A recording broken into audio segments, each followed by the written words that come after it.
So at this point, we've allowed the floor to settle for about 30 minutes, and we're going to demonstrate an optional technique on this floor, and that's to spray it with some denatured alcohol. You can also use an acetone or other solvents. We like to use a denatured alcohol because it's less harsh of a chemical, and the smell or the fumes from the alcohol dissipate fairly quickly.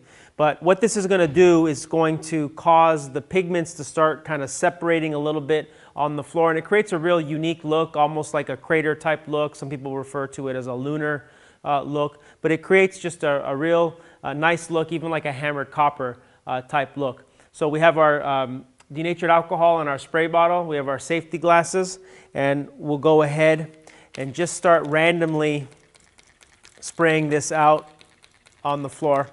Now, we like to use these handheld spray bottles because they're just real easy to control, but you can really use any type of a sprayer, even a pump-up sprayer will work as well, but these handheld sprayers are just real nice.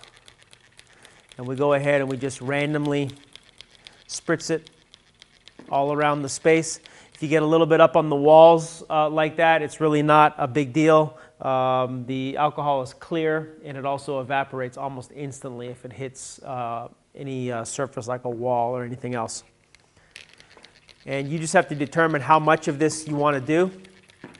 Timing is crucial with this. If you do it too soon, the epoxy is flowing too much and it will just all dissipate and go away. You won't capture the effect.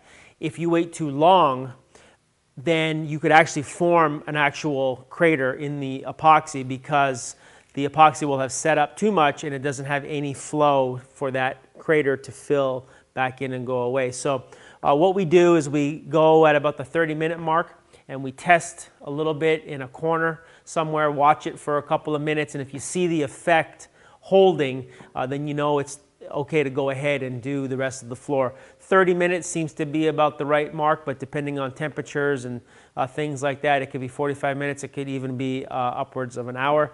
Again, we're using our spike shoes. That way, when we walk on the floor, all of the little holes created by the spikes will still fill in because the epoxy is still fluid enough.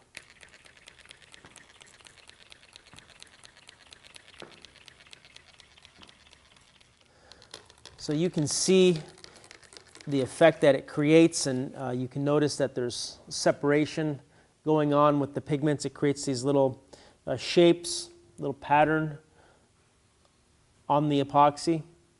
And it's just a real neat look. And again, this is an optional technique. You do not have to do this at all. You could just let the epoxy settle out and cure after rolling it.